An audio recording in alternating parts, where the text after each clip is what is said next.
A cada segundo domingo do mês de agosto, quando, de um modo geral, a sociedade comemora o Dia dos Pais, e desde já nós queremos desejar a todos os pais aqui um dia muito abençoado e um senso de realização como pai que venha realmente do Senhor. Mas eu gostaria de dizer que é sempre um domingo de sentimentos misturados, de sentimentos entristecidos por um lado, daqueles que, como eu, não têm mais a presença física dos seus pais e que trazem apenas lembranças, memórias. Esperamos em Deus sejam sempre melhores do que piores. Existem até aqueles casos extremos, para não romantizar a paternidade, assim como não fazemos com a maternidade, de alguns que trazem apenas, infelizmente, lembranças amargas de pais abusadores, ausentes, negligentes, e nós não podemos deixar de dizer isso também. Alguns que estão aqui só e exclusivamente porque Deus se revelou para eles como o pai que os pais não conseguiram ser. E nós louvamos a Deus por ter essa oportunidade de você conhecer essa paternidade divina. Mas também é um momento de muita celebração daqueles que veem os seus filhos caminhando com o Senhor e trazem os seus filhos para a igreja e receberam já a meia da Lupo, que não pode faltar a cada Dia dos Pais, né? Aqueles que têm os filhos muito próximos de você e aqueles que estão distantes, mas que mandam uma mensagenzinha, um presente, um telefonema, lembrando da gente. A gente que sempre é essa parte mais esquecida, as mães sempre são mais lembradas, né? Sempre são mais festejadas. Eu nunca vi alguém dizer que a segunda data mais comercial do ano é o Dia dos Pais. Sempre diz que é o Dia das Mães, o que significa que é uma realidade que parte do comércio até a realidade existencial. A gente sabe como é, né? Fica feliz quando é lembrado. E não é queixa não, viu? É a realidade. Mas, queridos, esse é um momento também de muita alegria, porque o presbítero Alisson, e por isso eu fiz uma homenagem a ele, lembrando nessa ocasião, ele me lembrou ali à porta que hoje, dia 11 de agosto, também é o dia que eu completo 44 anos que conheço o Senhor Jesus Cristo, 11 de agosto de 1980. E recentemente, na calorada lá do Mackenzie, alguém perguntou para mim uma data mais importante do Senhor, na entrevista lá com os calouros. Eu fui levado a pensar assim, 14 de julho de 65, que é aniversário de nascimento. Mas, sinceramente, e aí eu não estou querendo espiritualizar as coisas, o que adianta nascer se vai se morrer eternamente? Para mim, é muito mais significativo que alguém vivo biologicamente seja também ressuscitado da morte espiritual para uma nova vida em Cristo, porque isso é o que garante a vida eterna. E por isso, para mim, esse é um dia também de muita gratidão e louvor a Deus, porque são 44 anos caminhando com o Senhor, e eu fico muito feliz com essa certeza, dos quais 30 e quase 9 como pastor, e eu fico muito feliz por isso. Mas esses dias também têm sido dias, irmãos, de algumas tristezas que, quando lembramos, principalmente numa ocasião como essa, trazem peso ao nosso coração. Na última quinta-feira, nossa irmã Elma Belmont, membro fundadora dessa igreja, não amanheceu com vida, foi dormir viva e acordou nos braços do Senhor.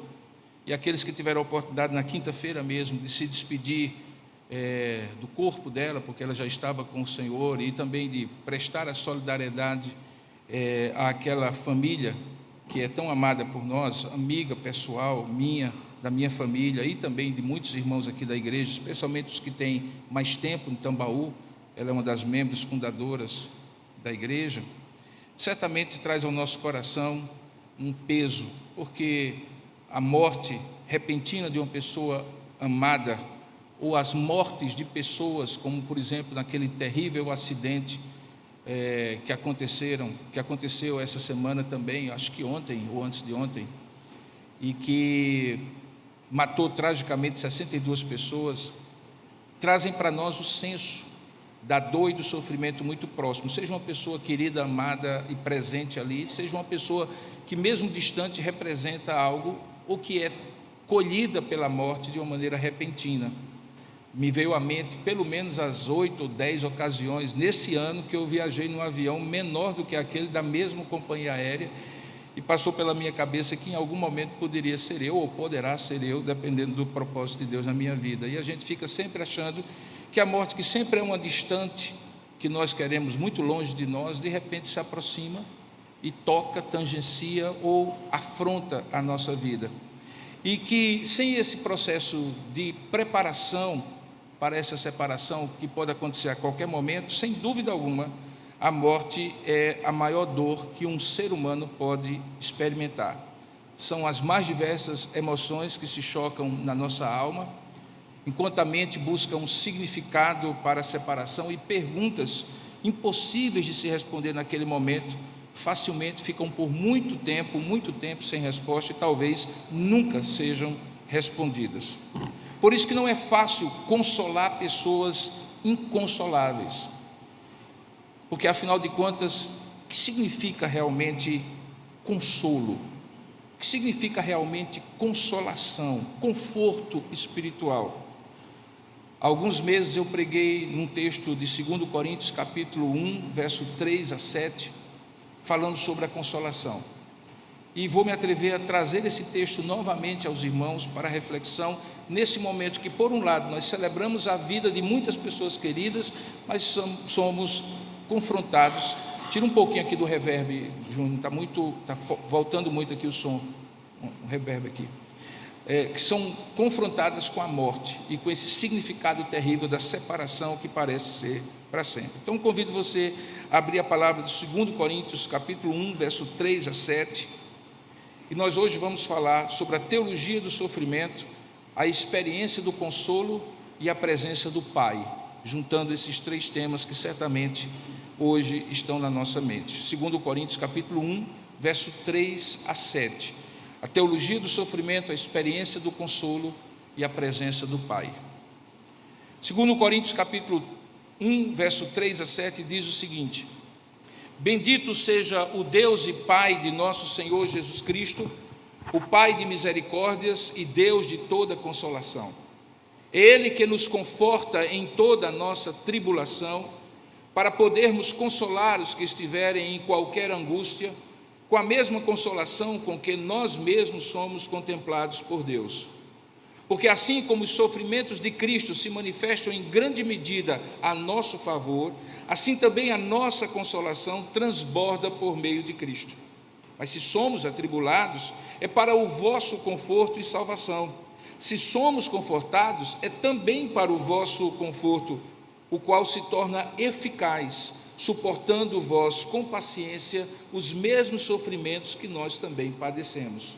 E a nossa esperança a respeito de vós está firme, sabendo que, como sois participantes dos sofrimentos, assim também o sereis da consolação. Que Deus abençoe a sua palavra lida. Amém.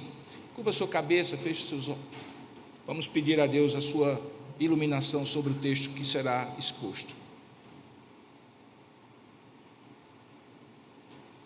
Ó Deus amado e querido Pai, Tu que és o Deus de toda misericórdia, o Pai de misericórdias e o Deus de toda consolação, dá-nos agora também a iluminação do alto, a iluminação com a qual Tu mesmo inspiraste Paulo para escrever esse texto, para que possamos compreender à luz daquilo que o Senhor quer ministrar ao nosso coração, daquilo que certamente Tu revelaste como verdade a Paulo, mas também daquilo que Tu queres aplicar ao nosso coração nesta manhã. Fala conosco, nós Te daremos a honra, a glória e o louvor. Em nome de Jesus. Amém, Senhor. 2 Coríntios é chamada de a carta escrita com lágrimas. Talvez uma das mais pessoais de Paulo. Aqui ele enfatiza o tema do consolo divino de maneira inequivocadamente singular. Esse texto, por exemplo, é considerado por muitos comentaristas como o mais eloquente, o mais claro, o mais preciso sobre consolo em todo o Novo Testamento. Para você ter uma ideia, o verbo consolar ocorre nesse texto 4 vezes e o substantivo consolação 6 vezes.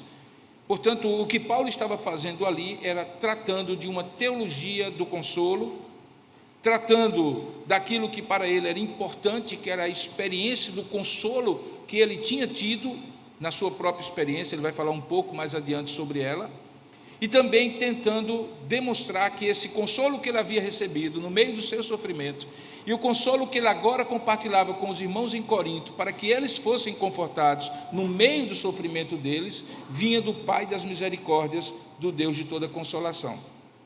Por isso que, depois de uma saudação inicial, que Paulo sempre faz, quando se apresenta para aquela igreja, embora aquela igreja o conhecesse pessoalmente, era de praxe, ele irrompe num louvor jubiloso com aquela tradicional bênção judaica que você encontra em outras epístolas de Paulo: bendito seja o Deus. Era uma doxologia, uma expressão de louvor a Deus.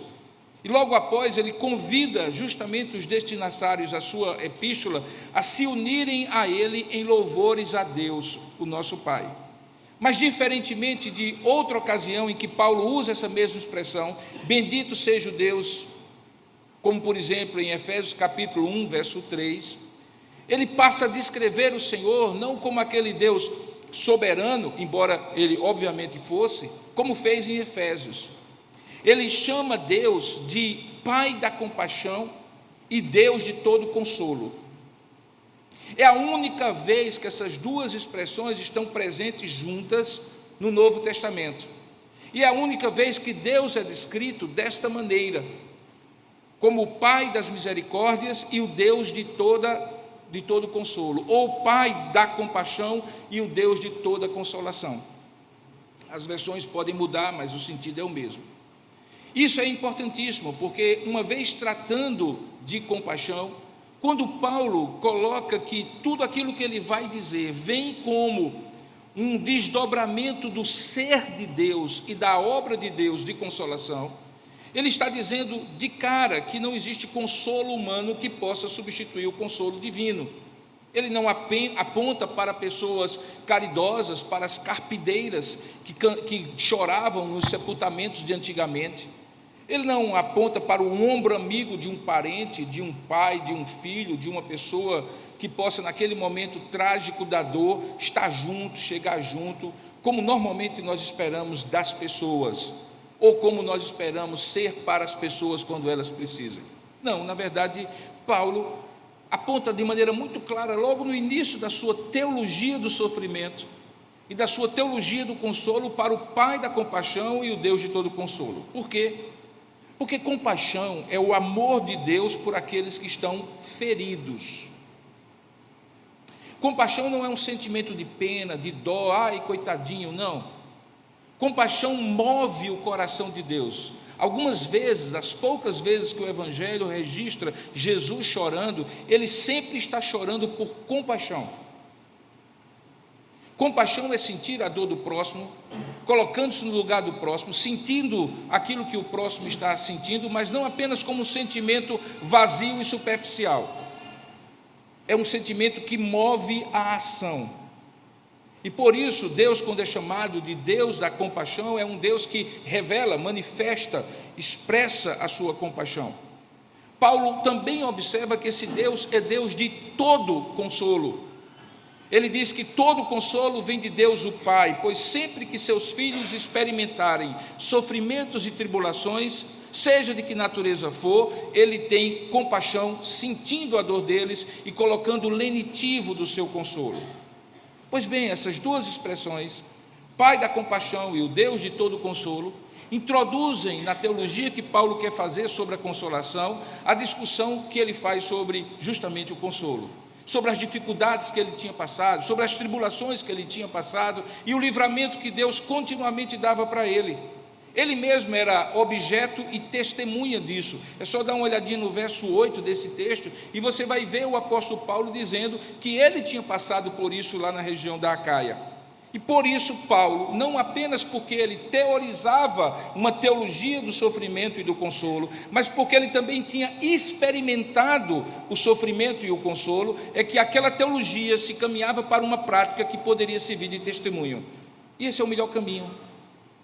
É quando aquilo que você crê, porque Deus manifestou, revelou, você aprendeu na sua palavra, é também uma experiência sua, de tal maneira que você está autorizado a falar daquilo, não de maneira teórica, mas de maneira prática. E aí, quando a teologia se casa com a experiência, dá aos filhos do testemunho bendito do Senhor. E era isso que Paulo fazia. Ele não fazia teologia destituída da aplicação prática da sua própria vida. Portanto, ele falava do que ele tinha vivido e também da vida daqueles que haveriam de ler as suas epístolas. E por isso servia para eles como conforto também. Mas ao observar esse texto de um modo completo, a primeira coisa que fica claro é justamente que Paulo afirma que o consolo de Deus é abrangente e profundo, tanto quanto é multiforme e variada a realidade do sofrimento humano. Vou repetir. O consolo de Deus é abrangente e profundo, tanto quanto é multiforme e variada a realidade do sofrimento humano. Em outras palavras, quanto mais variada, quanto mais multiforme for a experiência do sofrimento no horizonte humano, mais abrangente, mais profundo será a aplicação do consolo de Deus na sua vida. Veja o verso 4, como é que ele diz isso. Ele diz que no verso 4, que o Senhor nos conforta em toda a nossa aflição, ou, em outra versão, em toda a nossa tribulação. E ainda no verso 4, e diz que também que por qualquer espécie de angústia ou de aflição, Ele está presente para consolar os que estiverem em qualquer angústia. Preste atenção numa coisa, quando ele usa a expressão toda e a palavra qualquer, ele estabelece justamente isso, que nada fica fora. A abrangência é completa, é toda, é qualquer, não sobra nada. E ao mesmo tempo que a profundidade do consolo divino também é tanto quanto mais for profundo o sofrimento humano, porque ele diz que não há nenhum tipo de aflição, nenhum tipo de tribulação, qualquer espécie de aflição que Deus não alcance o coração humano com o seu conforto, mesmo que a variedade do sofrimento e da dor seja também multiforme. Portanto, Paulo está dizendo assim, pode ser que você não sofreu ou não haverá de sofrer como eu sofri, como apóstolo, naquelas tribulações por ser apóstolo, ser perseguido porque eu estava pregando o Evangelho. Talvez o seu sofrimento seja outro, e seja até mais profundo, mas saiba, tanto quanto for variado e profundo o seu sofrimento, será variada e profunda a manifestação do consolo de Deus sobre a sua vida. Isso é tremendo, querido, significa que não há dor que não tenha um remédio de Deus. Significa que não há situação que Deus diga assim, essa daí não dá para mim. Não, Deus conforta a tudo e a todos em qualquer circunstância. A palavra, por exemplo, usada por Paulo aqui para aflição, é a palavra thlipsis, que 45 vezes aparece no Novo Testamento. E quando você vai fazendo o levantamento dos significados que em português essa palavra assume, aí você entende por que Paulo usou essa palavra thlipsis. É porque ela significa aflição no sentido mais genérico possível. Algumas vezes ela fala de adversidades físicas, sofrimento pela dor, pela doença. Algumas vezes ela fala de aflições mentais, dores da alma. Algumas vezes situações sociais de exclusão, de discriminação, e que a Bíblia registra e que ela chama de aflições. Situações de natureza de privação econômica, perseguição política, religiosa e até mesmo as aflições que o maligno joga contra nós por meio das suas opressões e tentações. Tudo isso, para Paulo e para todo o Novo Testamento, é usada a palavra thlipsis, ou seja, a abrangência fica muito clara pelo termo que ele usa. Não é um tipo específico de aflição. Deus é especialista em consolar quem passa por isso. Não, Deus é especialista em consolar tudo e todos em qualquer circunstância. Até mesmo quando em Mateus capítulo 24 vai falar daquela grande tribulação que ocorrerá antes da volta do Senhor Jesus, qual é a palavra que ele é usada? Thlipsis. Ou seja, mesmo aquela que é cósmica, geral e tocará a todos aqueles que estiverem vivos, é uma aflição que Deus, pela sua graça, tem o poder de consolar. O fato é que Paulo está dizendo, irmãos, algo que nós cremos. E talvez uma das coisas mais importantes para você, deixa eu lhe dizer isso, é você compreender uma boa teologia do sofrimento. Porque como o sofrimento é uma realidade universal, em algum momento você vai se pegar sofrendo e dizendo assim, por quê? E com qual propósito? E como é? E por que Deus faz isso e assim por diante? Então deixa eu lhe dizer algumas coisas que são fundamentais e que estão presentes no Novo Testamento. Primeiramente, alguns sofrimentos são causados por nós mesmos. Não tem nada a ver com Deus, embora Deus controle tudo. Não tem nada a ver com o diabo, embora o diabo também use esse sofrimento contra nós. Tem a ver com escolhas, com decisões, com opções, com erros, com pecados, que trazem sobre nós, sim, sofrimento. Não tenha dúvida disso. No entanto, outros não são provocados por nós.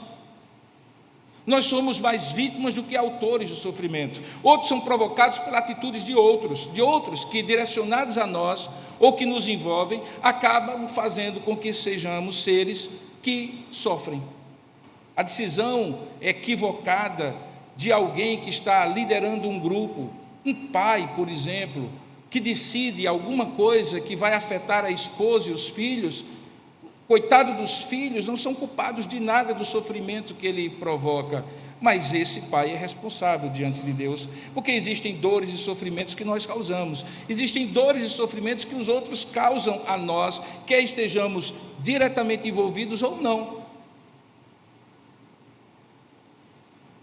Uns podem ter a ver com o nosso passado e envolverem, além do sofrimento, culpa, remorso, vergonha, decepção, e aí a dor se agiganta porque a gente se sente de fato como aquela pessoa que no passado fez coisas que hoje está colhendo em forma de aflição e sofrimento. Outros sofrimentos são antecipações daquilo que não conseguimos saber, fazer ou evitar no futuro. São os sofrimentos da ansiedade, gente que sofre por antecedência. Uns são intensos e doloridos ao extremo, como por exemplo a morte repentina de uma pessoa, o diagnóstico de um câncer terminal em alguém que a gente ama. Mas em contrapartida, a dor específica que traz o sofrimento também, tão repentina quanto a sua causa, também é breve na sua consecução, no seu fechamento. Mas outros se prolongam a vida inteira. São coisas que nos fazem sofrer a crediário, dia a dia, pagando o mesmo boleto a vida inteira. E esses são desesperadores, porque você não vê horizonte de solução. Afinal de contas, tudo que tem solução, solucionado está, mas o que não tem solução, você tem que conviver a vida toda, e sofrimento, algum tipo de sofrimento, infelizmente é assim. Portanto, uma boa teologia do sofrimento é aquela que não tenta minimizar o sofrimento, nem subestimá-lo ou reduzi-lo a uma única causa. Quando você ouvir alguém dizendo assim, está sofrendo porque fez isso e isso, por favor, se afaste dessa pessoa. Ela não entende nada de dor, ela não entende nada de sofrimento, ela é um legalista que quer colocar nos outros culpas que eventualmente a pessoa não tem. É muito fácil atribuir culpa aos outros e não olhar para si mesmo. Cuidado. Existem coisas que as pessoas fazem, são, decidem, que muitas vezes elas têm uma grande parcela, mas não têm a única parcela. É preciso ter cuidado. Uma boa teologia do sofrimento não minimiza o sofrimento, não dá tapinhas nas costas e diz vai passar. Não fica preocupado com o que vai falar para a pessoa que deseja consolar. Está muito mais focado em estar junto com a pessoa, porque quem sofreu aqui ou quem está sofrendo sabe que a presença vale mais do que a palavra. Uma boa teologia do sofrimento também não tenta separar quem é crente de quem não é crente, porque crente também sofre. E eu vou dizer, sofre com sofrimentos que às vezes quem não é crente nem consegue entender. Crente também sofre. A regeneração, a justificação não nos livra do fato de que somos pecadores, vivemos num mundo pecaminoso e as coisas acontecem à revelia do que nós cremos e do que nós gostaríamos de que acontecesse. Perceba, crente sofre porque o próprio Senhor Jesus já advertiu aos seus apóstolos na última ceia dizendo assim, no mundo tereis tríplices, aflições. Então é um fato, crente sofre. Não tente achar que crente não sofre. E não acredite em slogan de qualquer igreja que diz pare de sofrer. Porque o parar de sofrer não está nas suas mãos decidir, a não ser que você já decidiu que vai morrer. porque sofrimento só será extinto para aqueles que creem depois da morte, quando estarão na bem-aventurança eterna. Certamente o sofrimento também precisa ser compreendido numa boa teologia como uma manifestação colateral, um efeito subsidiário da separação do ser humano para com o seu Criador, e que a Bíblia chama de morte, e que todo mundo se confunde achando que é aquela final, a morte, quando o corpo se separa do espírito e a pessoa já não está conosco. A morte nos acompanha todo dia, queridos irmãos, na forma de doenças, na forma de dúvidas, de conflitos, na forma de desânimos de alma, nas formas de perseguições do inimigo. A morte é nossa companheira diária. Ela tenta sempre nos separar de nós mesmos, daqueles que nós amamos e principalmente de Deus. Uma boa teologia do sofrimento compreende que as coisas ruins que acontecem não é para ser explicadas, mas para ser compreendidas à luz do fato de que esse homem e este mundo está afastado de Deus, e aí se explica todas as coisas. Você pode não ter feito nada, mas este mundo, afastado de Deus, está sob muitas vezes a ação do inimigo que tenta separar. Portanto, na experiência concreta de alguém, nem sempre é culpa de um pecado particular da pessoa, nem quer dizer necessariamente que Deus está castigando essa pessoa. Se você ler atentamente o livro de Jó, você vai perceber que todo o sofrimento que ele passou foi extremamente pedagógico e o transformou e o amadureceu no homem de Deus. Portanto, ainda que o sofrimento tenha sido ruim, o efeito do sofrimento não foi ruim. O sofrimento também se acolhe, também se curte, não porque é bom, mas porque é necessário para nos fazer amadurecer. Quem não sofre, não amadurece, em outras palavras. Mas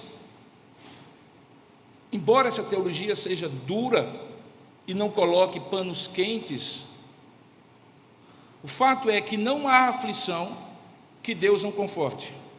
E qualquer aflição, inclusive as mais incisivas, são alcançadas por sua compaixão. Por quê? Porque Paulo o apresenta para nós como o Deus Consolador, o Pai da compaixão, o Deus de toda consolação. Lembre que quando Jesus antecipou que ele enviaria o Espírito Santo, ele chamou o Espírito Santo, está em João capítulo 14, 15 e 16, naquela última ceia, de o outro Consolador. Por que ele o chamou de outro Consolador? Porque o Deus que é Consolador havia enviado já um Consolador, Jesus, o compassivo, o primeiro Consolador, e o outro era da mesma natureza, da mesma substância, e operaria a mesma obra de conforto. Portanto, nós temos um Pai que é o Pai da misericórdia e de todo consolo, nós temos um Filho que é a consolação de Israel, como cantou Zacarias, e nós temos um Espírito que habita em nós, que é o Espírito Consolador, o Espírito Santo. Uma parte importante dessa obra do Consolador é continuamente, irmãos, continuamente, ele está sempre com gases e lenitivos nas mãos, ele está continuamente confortando a todos os outros que estão sofrendo. E embora a experiência do consolo possa não ser experimentada por todos da mesma maneira, ela sempre vem a partir de algumas coisas. A primeira delas é a consciência da realidade terrível e multiforme do sofrimento humano. Isso não é conformismo, é constatação.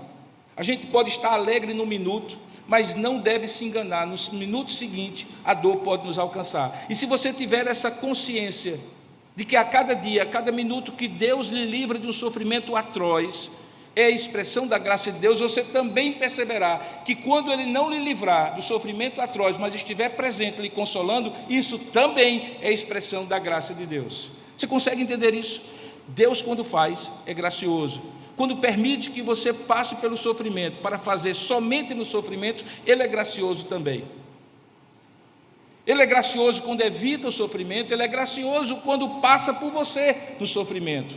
Ele é o Deus que leva você para pastos verdejantes, águas tranquilas, mas também caminha com você, com a sua vara e o seu cajado, que lhe consolam quando você passa pelo vale da sombra da morte.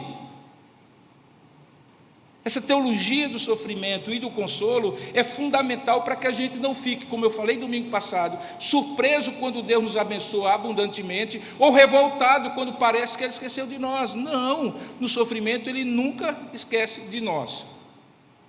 Nas noites muito ruins do sofrimento, quando a gente perde uma pessoa amada, todos vão para casa, e nós ficamos sozinhos com os nossos pensamentos e as nossas emoções, tentando conciliar o sono, sendo vencido vez por outra em breves cochilos, mas atento para tentar dar sentido ao próprio coração de tudo aquilo. Deus está ali velando ao lado da nossa cama, consolando o nosso coração. Se há uma coisa que pai e mãe fazem, é ficar ao lado da cama de filhos que precisam, pois saibam, muito mais do que pai e mãe, o Espírito Consolador está ali ao nosso lado, consolando quando não tem mais palavra de ninguém que nos conforte. Então, quanto mais for conhecida e contínua a experiência de ser consolado, mais haverá consciência e serena alegria e paz de que essa consolação será tão profunda quanto nós precisarmos. Quando alguém me diz, num momento de muita dor, como vai ser, pastor, sem essa pessoa perto de mim? Como vai ser agora, pastor, que eu quebrei na emenda e não tenho nem como comprar a feira da minha família? Como será agora, pastor, que eu não tenho mais como lutar contra essa doença? Quem vai estar comigo? Eu não posso garantir que eu vou estar com essa pessoa, que a igreja vai estar com essa pessoa, que homem ou mulher nenhuma vai estar com essa pessoa, mas eu posso garantir que Deus, pelo seu Espírito, estará com essa pessoa, pelo sofrimento mais atroz que ela passar, e não vai lhe faltar conforto, porque essa tem sido não somente a teologia que aprendemos da Escritura, mas a experiência que Paulo e muitos de nós têm passado. Segunda verdade que Paulo estabelece é que, ao sermos recipientes do consolo de Deus, há um propósito também de nos tornarmos instrumentos do mesmo consolo divino a outros. O que a gente recebe, a gente dá. O princípio é: de graça recebestes, de graça também dai. De graça recebestes consolo, de graça também dai. Essa foi uma constatação pessoal quando eu perdi meu pai. E perdi meu pai assim, quem na época já me conhecia, uma circunstância assim tão repentina quanto as nossas irmãs perderam sua mãe. Marquei com ele para tomar um café, estava cansado demais, pedi para almoçar com ele depois de uma noite de vigília na igreja presbiteriana de Manaíra, lá em Campina Grande, para onde eu tinha viajado. Na época, somente com Séfora e Micael, que tinha apenas 1 ano e poucos meses. E aquele atraso do café da manhã para o almoço foi o tempo suficiente para nunca mais ver meu pai vivo. Pedi para dormir um pouco e almoçar com ele ao invés do café que estava agendado. E poucos minutos depois recebo o telefonema, dizendo: corra para o hospital porque seu pai teve um ataque do coração. Não o vi mais vivo, porque aquele que estava ali naquela UTI, sendo mantido pelos aparelhos, e que morreu no dia seguinte, depois de uma noite inteira de eu pensar, se eu tivesse chegado mais cedo. Então havia o sofrimento da perda do pai, havia o sofrimento de achar que eu poderia ter estado com ele, e havia o sofrimento do peso como filho mais velho de tomar conta agora da família inteira, inclusive da minha mãe. E tudo isso Deus me ensinou: eu estou lhe preparando para que você possa dizer a outros órfãos o que significa o meu consolo na hora da perda de um pai.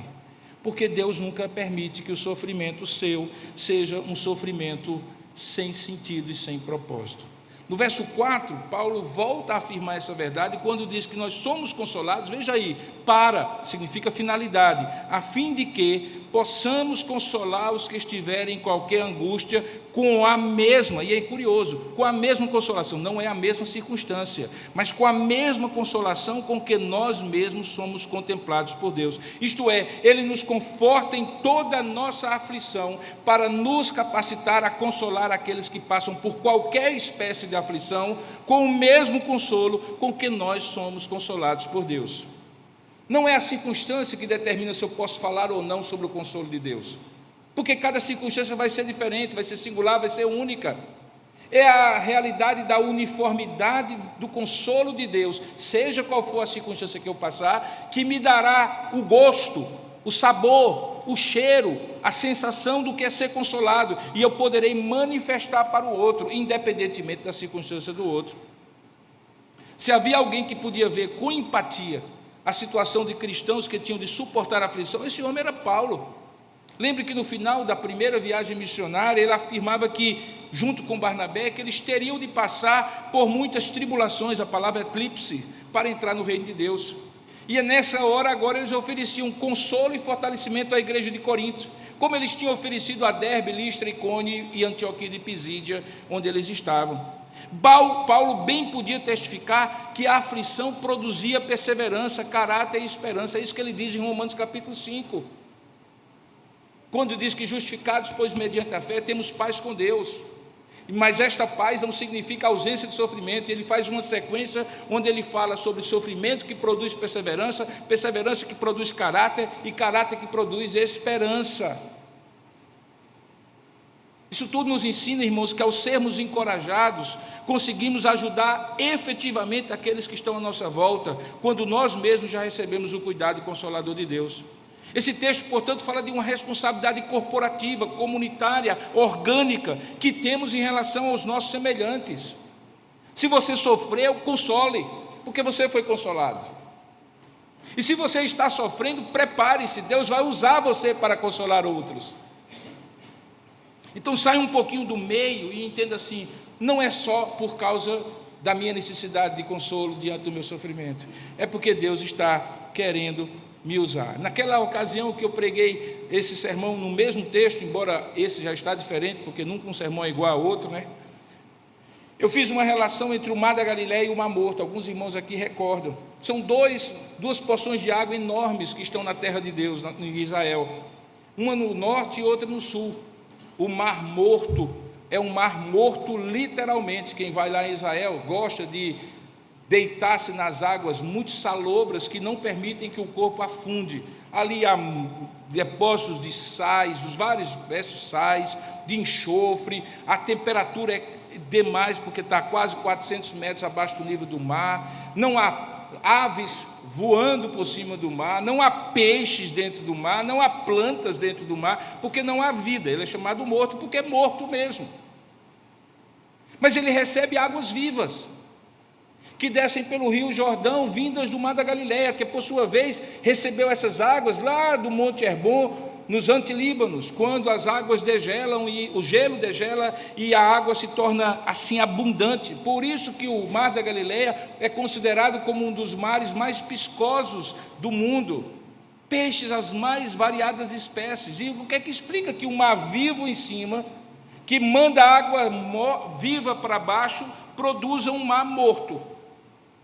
A explicação é só uma, e que tem a ver com essa responsabilidade corporativa de receber e dar. É que o mar da Galileia recebe as águas do Hermon e dá para o rio Jordão.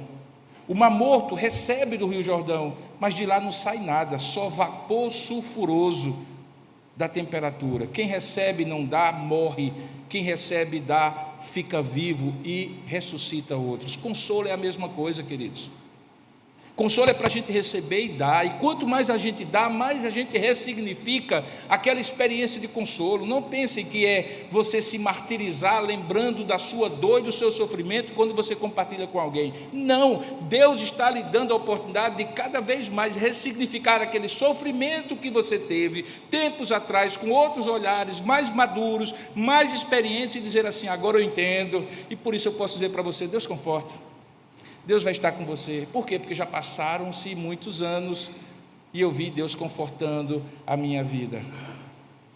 Então, em meio ao sofrimento, pare um pouco, compreenda, mesmo em meio à sua dor, que Deus está lhe preparando pelo sofrimento que você está passando, para lhe usar no consolo de outros que passaram por algo parecido ou até semelhante ao que você está sofrendo.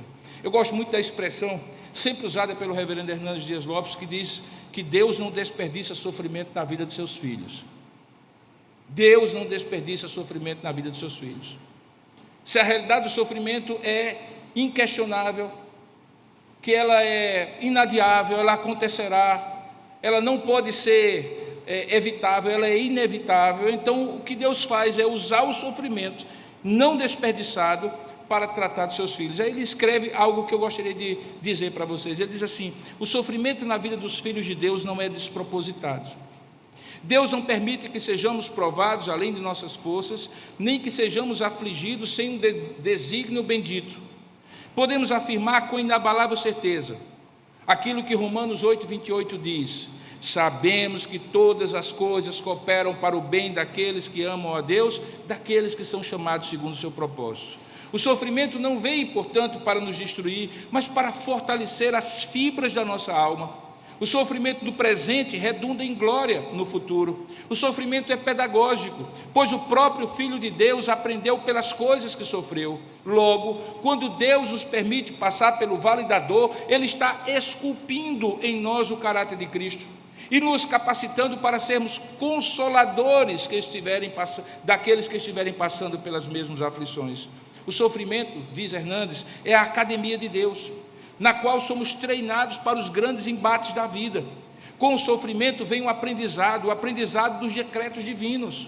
Os tolos buscam apenas o alívio da dor, querem apenas os prazeres, estão atrás apenas das diversões frívolas, não querem refletir. Tapam os ouvidos ao aprendizado, mas aos sábios, ao passarem pelo Getsemane da dor, eles se alegram, não porque têm prazer no sofrimento, não são masoquistas, mas porque o sofrimento é o portal do aprendizado. Em resumo, eu tenho uma expressão das minhas queridas expressões com quem eu já compartilhei, ou das quais eu já compartilhei para a igreja, que você não foi criado para o sofrimento, porque Deus não é um Deus sádico, mas frequentemente Deus usa o seu sofrimento para lhe recriar, porque Ele é um Deus sábio. Porque Ele não é sádico, Ele usa o sofrimento. Porque Ele é sábio, Ele usa o sofrimento para lhe restaurar. Em terceiro lugar, Paulo demonstra que o conforto de Cristo é ainda mais abundante que os sofrimentos por causa de Cristo. Veja o verso 5, e aqui eu estou falando de uma categoria em especial, viu? Que é a categoria daqueles que sofrem porque são cristãos. Ele diz assim, porque assim, veja o verso 5, como os sofrimentos de Cristo são abundantes para nós, assim por meio de Cristo nosso consolo também é abundante. Aqui ele está fazendo um grau de igualdade, que em português faria com que nós disséssemos assim, um é tão abundante quanto o outro, mas não como está aqui. Veja, ele diz assim, que o sofrimento de Cristo é abundante para nós, porque Ele sorveu até a última gota do cálice, Ele sofreu tudo que Ele tinha que sofrer, para nos redimir como Ele nos redimiu. Mas por meio dEle, o nosso consolo é ainda mais abundante do que o sofrimento dele. E eu digo isso por conta de 3 razões, para argumentar nesse ponto. Primeiro, porque em termos temporais o consolo é depois da aflição. Experimente tomar uma coisa amarga e depois uma doce, ou inverter o processo. Não é a última que fica na boca, pois o consolo é o último que fica na alma. A gente amarga a alma com o sofrimento, e de repente Deus derrama o seu consolo e aquilo adoça a nossa alma. E porque o consolo é após a aflição, o seu efeito sanativo é posterior e permanece na memória. Por isso o salmista dizia que o choro pode durar a noite inteira, mas no amanhecer, ou seja, no pós-noite, o que é que vem? Vem a alegria pela manhã. Segundo, porque ao colocar aflições no plural, Paulo está falando, como eu já argumentei, de qualquer uma, e todos nós sabemos que umas são mais fracas, outras são mais fortes. Porém, ao falar de conforto, ele coloca no singular, como dizendo, não importa a intensidade de suas variadas aflições, o consolo ímpar e singular do Senhor é muito mais forte e permanece por mais tempo. Ele já tinha usado esse tipo de linguagem, quando ele falou, por exemplo, das obras da carne e do fruto do Espírito. Porque as obras da carne são fragmentadas, mas o fruto do Espírito que prevalece sobre a carne é um só, ainda que tenha várias manifestações. Tudo que é único, singular, maciço, único, que não se fragmenta, que não se divide, permanece mais do que aquele que se divide. As aflições podem ser várias, o consolo do Senhor é tão forte que para cada uma, com toda a força da sua intensidade, é suficiente para confortar. Além disso, ao falar de conforto abundante após aflições abundantes, Paulo diz que nunca faltará consolo para quem é aflito. Não há escassez, porque o que vem depois tem que sobejar o que veio antes, senão sobra algo do que veio antes. Portanto, o consolo do Senhor sobeja, vai além, transborda do que o sofrimento humano. Cristo é o único que nunca associou o seu sofrimento a qualquer culpa por ter ele contribuído ou provocado que sofreu. Porém, veja, ele é o único que sofreu o sofrimento do inocente em favor dos culpados. E por isso, esta glória que Ele conquista para nós abunda sobre todo o sofrimento que passamos. Em quarto lugar, Paulo associa as suas próprias aflições ao conforto e salvação de outros. Veja o verso 6. Ele diz assim: e se nós somos afligidos, isso aqui, leia direitinho, por favor. E se nós somos afligidos, é para o vosso conforto e salvação. Ele tira completamente a ideia de que, peraí, deixa eu entender o que é que Deus está querendo. Antes ele havia falado, mas agora ele está dizendo assim: tira o seu olhar do que é que você tem que aprender com o sofrimento, e agora coloca o seu olhar sobre o que você vai poder contribuir. Ele diz assim: se somos confortados, é para o seu conforto, que está efetuando em vocês o suportar com paciência aqueles mesmos sofrimentos que nós também sofremos. Veja, essa cláusula condicional, se nós somos afligidos, não é se, é quando. Porque a aflição não é uma questão se vai acontecer ou não, mas quando vai acontecer ou não. Ou seja, no grego indica uma realidade, como se ele dissesse quando somos afligidos, e não apenas se formos afligidos. Então ele diz: olha, quando nós formos afligidos, sofrimentos que passaremos, nos ajudará a levar o Evangelho tanto a uns como a outros. E essa era a experiência de Paulo. Paulo diz assim que tudo aquilo que ele experimentou foram em benefício do povo de Cristo. Por isso que ele era alguém disposto a morrer por Cristo. Em nada tenho a minha vida preciosa para mim mesmo, contanto que complete a carreira. Se eu, para vocês serem edificados, tiver que morrer, eu morrerei. Esse era o espírito do martírio de Paulo, que acabou acontecendo em Roma. Então, se antes Paulo não tivesse sofrido o que sofreu para levar o Evangelho, eles não seriam agora abençoados com o conforto do Senhor. Amanhã nós teremos um culto aqui na igreja, você já está convidado. Eu não estou fazendo propaganda, você vai entender porque eu estou mencionando isso agora. É porque nós vamos comemorar 165 anos da existência da Igreja Presbiteriana do Brasil. Aquele que nos fundou morreu com 32 anos como missionário no Rio de Janeiro, tendo perdido a sua esposa um pouquinho antes disso. Um jovem, o que é um jovem hoje de 32 anos? Ele está pensando ainda na vida. Esse homem sai dos Estados Unidos, pega um navio, vem para cá e começa a Igreja Presbiteriana do Brasil.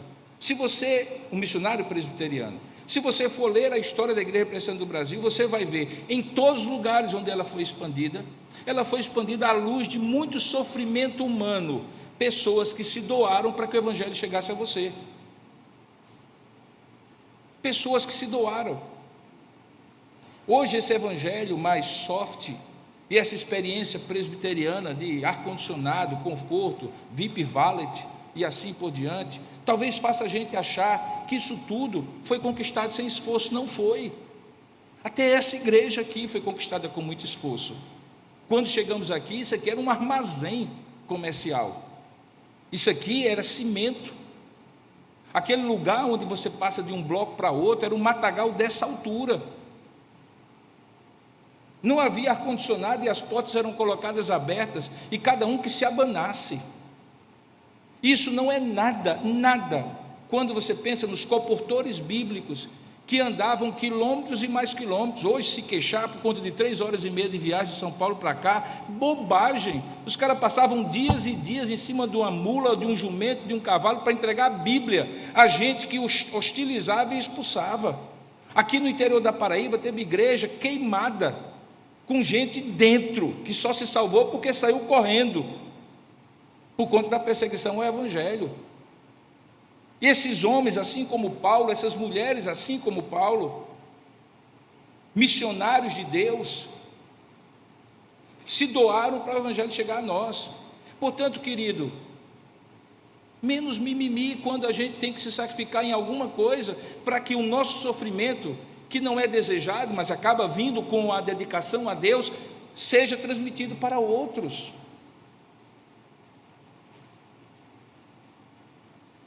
E por fim, o efeito do consolo das aflições não é facilitar a criação de crentes frágeis e cheios de vitimização. Ter uma boa teologia do sofrimento nos livra da autocomiseração. Ai, coitadinho de mim que estou sofrendo. Não, meu irmão. No verso 6 e 7 diz assim: que o seu conforto que está realizando em vocês, aquele suporte para a paciência, esse mesmo suporte vai ser dado àqueles mesmos sofrimentos que nós também sofremos. Se somos atribulados, é para o vosso conforto e salvação. Se somos confortados, é também para o vosso conforto. Por quê? Ele se torna eficaz, útil, suportando aquilo que é dado a fazer. Em outras palavras, sofrimento promove fortalecimento de caráter, resiliência para suportar coisas piores e capacidade de suportar outros ainda mais. Chega nesse ponto, Paulo conclui, portanto, o segmento dessa sua carta, que começou com louvor ao Deus bendito, Pai das misericórdias e do consolo. Ele olha para o futuro, ele expressa uma esperança que é firme, é uma esperança inabalável de crer que os leitores vão poder suportar as pressões que surgem por se viver a fé cristã. Paulo sabe que eles já tinham provado do sofrimento, continuarão a fazer isso em certa medida no futuro, mas no final de tudo haverá glória para Deus. Nos dias atuais, eu encerro, talvez a palavra conforto tem substituído muito a palavra consolo. Às vezes eu fico pensando, eu tenho umas manias, uma das minhas manias é ficar pensando assim: por que certas palavras saem de uso e outras assumem o lugar delas? Eu tenho percebido na minha vivência pastoral que conforto tem sido usado como substituto de consolo. Parece que as pessoas, assim, elas meio que acreditam mais no conforto do que no consolo. Consolo parece ser uma coisa sobrenatural demais. Parece ser uma coisa inatingível demais. Conforto só chazinho quente, travesseirozinho, já dá um conforto. O que as pessoas não percebem é que mesmo ao usarem o termo conforto, elas deveriam entender o que o conforto produz. A palavra conforto vem do latim com, um prefixo, e forte, que significa fazer forte juntos. Porque o com significa junto a. Então é tornar alguém junto com outro. Então o conforto, mesmo o conforto, mostra um aspecto relacional que supera em muito a ideia daquele conforto individualizado que prevalece hoje. A palavra dá o sentido de que uma parte fortalece a outra ou dá suporte à outra. Os médicos e enfermeiros ajudam seus pacientes na recuperação de enfermidades físicas, eles dão um conforto. Um conselheiro ajuda uma pessoa a vencer períodos de depressão e ele dá conforto. Um pastor conforta aqueles que estão tristes por luto, eles dão conforto. Mas consolo, só quem dá é Deus. Portanto, se coloque diante de Deus para fazer os outros confortáveis e deixe que Deus torne esse seu conforto um instrumento para consolo de outros. Que Deus nos torne confortadores uns dos outros e todos consolados por Deus. Essa é a nossa teologia do sofrimento, a experiência do consolo e a presença do Pai em nós. Que Deus nos abençoe. Amém. Ó Deus amado, nos ensina essas verdades. Nos ensina de maneira tão individual e prática que possamos nunca mais pensar nelas como uma teoria que não se realiza quando nós sofremos, que serve para os outros, mas não para nós.